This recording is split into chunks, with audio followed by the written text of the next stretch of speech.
the Islamic State, the so-called Islamic State, has claimed responsibility for the twin bombings that took place inside of Iran, in which over 100 people were killed at the time that they were attending the 4th year anniversary of the assassination of Qasem Soleimani. So the war drags on in the Gaza Strip. Both Israel and the United States are said to be in the crosshairs of Iran, as well as Tehran has blamed the United States and Israel for the twin bombings that took place, in which at least 95 people are said to have been killed and over 200 others are said to have been very grievously injured.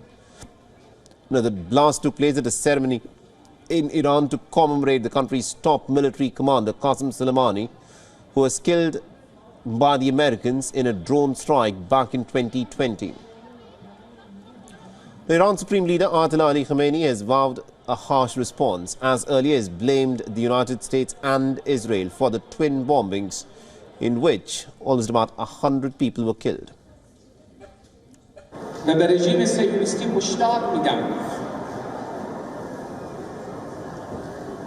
تردید نکنید در این جنایت و جنایت هایی که مرتکب شدید هزینه‌ای خواهید داد که سخت پشیمان کننده خواهد بود.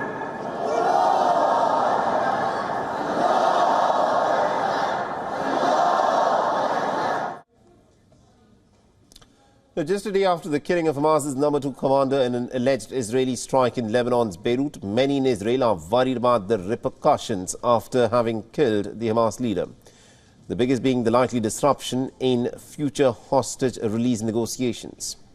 Now, speaking of Israel's simmering tensions with Lebanon, analysts in fact believe that Aruri's killing may in fact disrupt any negotiations or the freeing of more hostages. And this would be another setback for the Israeli families who are waiting very desperately for their relatives to come back home. The assassination has also prompted fears of a wider war in the Middle East and of retaliatory attacks in Israel. If the enemy thinks of waging a war on Lebanon, we will fight without restraint, without rules, without limits, and without restrictions. They know what I mean. Now, a bit to lower the tensions between Israel and Lebanon's Iran-backed Hezbollah, the American President Joe Biden has dispatched his special envoy Amos Hochstein to the region. However, he's not the only senior American official to be present in West Asia. The Secretary of State Anthony Blinken will also be departing for the Middle East later in the day today. The trip includes a stopover in Israel for more diplomatic consultations on the ongoing war. The two visits have come on the heels of top American officials, including President Biden, visiting the country more than half a dozen times.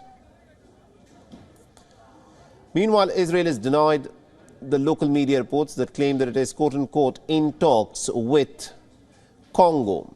It was alleged that Israel is now discussing issues such as expelling the Palestinians from the Gaza Strip to the African nation and to other nations as the solution. Now, the U.S. State Department recently singled out 2 far-right Israeli ministers for pushing to resettle Palestinians by expelling them out of the Gaza Strip. Now, Washington has dubbed their remarks as inflammatory and irresponsible rhetoric. Now, Blinken also spoke with his French counterpart, Catherine Colonna, about the situation in West Asia, and according to the U.S. State Department, both the leaders have discussed the importance of measures to prevent the conflict from expanding further. And amidst the Israeli strikes that have continued to pound the Gaza Strip, the latest shelling in Khan Yunis has killed at least 14 Palestinians.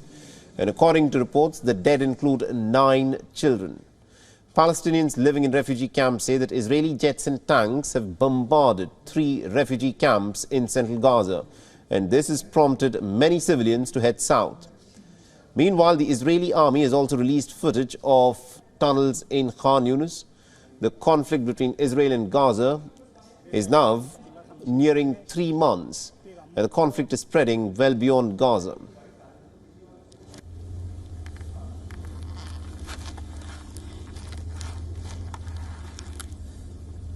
WION is now available in your country. Download the app now and get all the news on the move.